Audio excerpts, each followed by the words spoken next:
If you're college bound and love a little dose of paranormal activity between your hardcore studying sessions, let's talk about a ghost or two that haunts the lumberjacks of Stephen F. Austin University.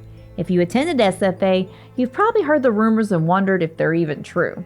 If you haven't attended or want to know what goes bump in the night on campus, then listen up. Who better to ask than Tommy Mathis, for example? He's a retired SFA theater faculty member who had more than his fair share of incidents in the last 45 years working in the Griffith, which actually houses W.M. Turner Auditorium.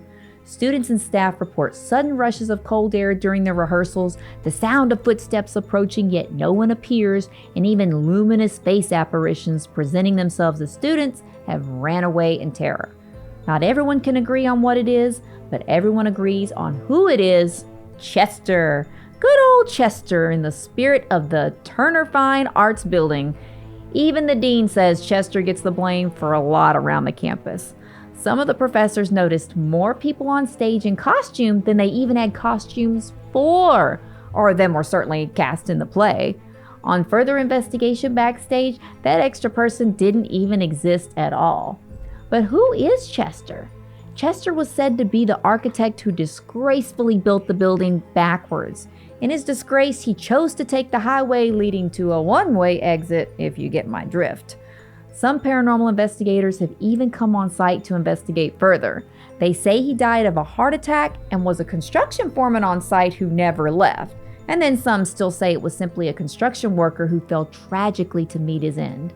No matter who he is, someone is definitely, repeatedly making a guest appearance on Who Wants to Be Part of the Show.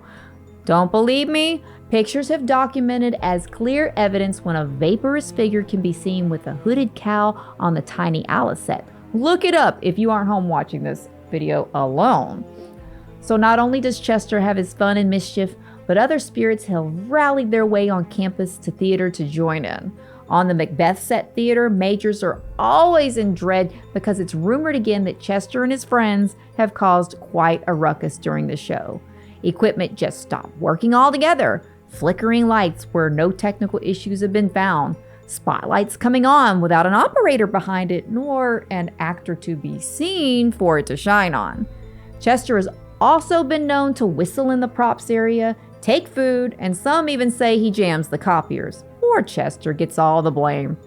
If Chester the Ghost Unrester doesn't tickle your fancy, try the Maze Hall, which was originally a hospital. The clinic eventually became dorms, and many college attendees have all had their fair share of experiencing feelings of dark energy, depression, and rumors of a hidden wall. The rumor is that the bodies from the hospital were taken to the basement here, which has led many students to explore these areas. Reports say they feel watched with every step and begin to feel unwell for the next few days. The Maze Hall was also said to be a bomb shelter at one point, which could also explain the negative energy captured with it as well.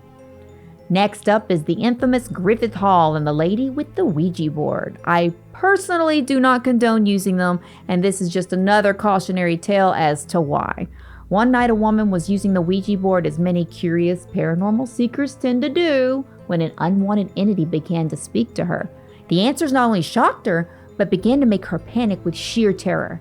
Unable to handle the messages from the other side, she met her demise from the top of the 3rd floor to the bottom.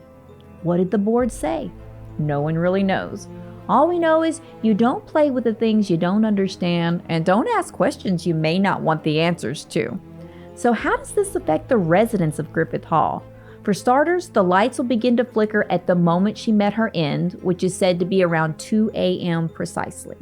Women living there have even reported seeing her run down the hall in a flash, even reporting the terror on her face as she dashed through. She's always reported to be wearing tattered and torn clothing. For those who don't see her, they've reported hearing loud footsteps at the same hour, but have opened doors to see no one at all. Several students reported that the elevator would just skip the 3rd floor altogether, and then they clearly selected the number 3. Drawers in the room began opening and closing, sparking interest and terror to accompany it. Eventually, this ceased to be used as a dormitory in 2005, but for those who dare explore, explore with caution.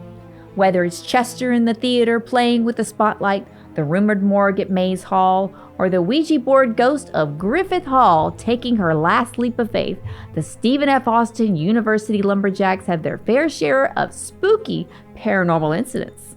Have you heard any of these ghosts? Have you experienced any of them for yourself? Let us know in the comments.